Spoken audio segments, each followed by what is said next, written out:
Саламатсыздарбы, урматтуу кыргызстандыктар, урматтуу мекендештер.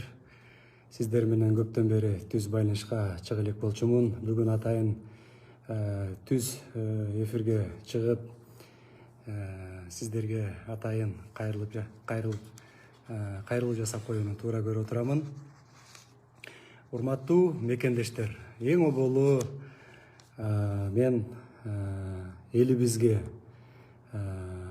жалпы калкыбызга, урматтуу президентибиз Садыр Нуркожоевич Жапаровго, парламентибизге, жалпы депутаттарыбызга ыраазычылык билдирип коеюн деп чечтим. Анткени бүгүн мына өзүңүздөр күбө болуп, бир топ чечимди урматтуу президентибиз кабыл алды.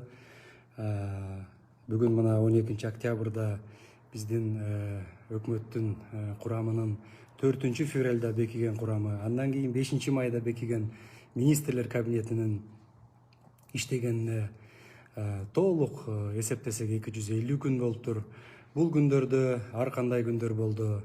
Мен айтар элем, биздин негизги принцип буга чейин дагы парламентте айттык элек, таза иштөө, элге кызмат кылуу, колдон келишинче күн дебей, түн дебей кызмат кылуу болчу. Мен ойлойм, ошол максатыбызга жеттик. Биздин ушу негизги принцип таза деп айттым, принцип менен иштөө. Ушул таза иштөөнү биз мурас катары калтырдык деп мен терең ишенем. Албетте, урматтуу кыргызстандыктар, биздин ишибиздин кандай болгонуна бааны албетте биздин элибиз берет. Мен ошондуктан учурдан пайдаланып, чогуу иштеген биздин командага, администрациянын кызматкерлерине, министрликтердин кызматкерлерине, жерде иштеген жетекчилерге, жөнөкөй кызматкерлерге мен баарына терең ыраазычылык билдиремин. Биздин жумуштун кандай болсо дагы ушул алдыга жылышына ар бир кызматкердин салымы зор болду деп мен айтар элем. Дорогие граждане, друзья, хочу выразить слова благодарности в первую очередь народу Кыргызстана, уважаемому нашему президенту Садыр Нуркожоевичу Жапарову, парламенту за оказанное мне доверие. Мы работали в непростые времена. Главным принципом моей работы была и будет честность и открытость, конечно. Поэтому еще раз спасибо каждому из вас. Урматтуу мекендештер, мына бүгүн жаңы министрлер кабинетинин төрагасынын милдетин аткаруучу болуп Акылбек Үсөнбекович Жапаров дайындалды.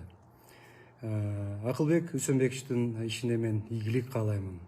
Командасы менен чогуу, мен ойлойм, Кудай буйрса, президентибиздин, элибиздин койгон талаптарын туура так аткарганга толук мүмкүнчүлүк жана шарттар бар.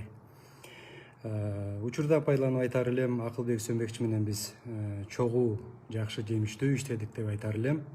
Акылбек Үсөнбекович өзү тажрыйбалуу, тасыккан жетекчи, билесиздер, өлкөбүздүн өнүгүү өсүшүнө зор салымын кошот. Урматтуу мекендештерим, дагы бир жолу элибизге, президентибизге, жогорку кеңештин депутаттарына, жалпы мекендештерге мен ыраазычылык билдиремин. Эгерде ушул элдин мүдөөсүн аткарууда кандайдыр бир жетишкендиктерге биз жете албай калсак, мен элибизден кечирим сураймын. Мен каалар элем, жараткан Кудай элибизге тынччылык берсин. Эң негизгиси тынччылык болсун, аманчылык болсун, согуш болбосун. Мен ойлоймун, баары жакшы болот. Баарыңыздарга дагы бир жолу чоң рахмат. Көрүшкөнчө сак саламатта туруңуздар.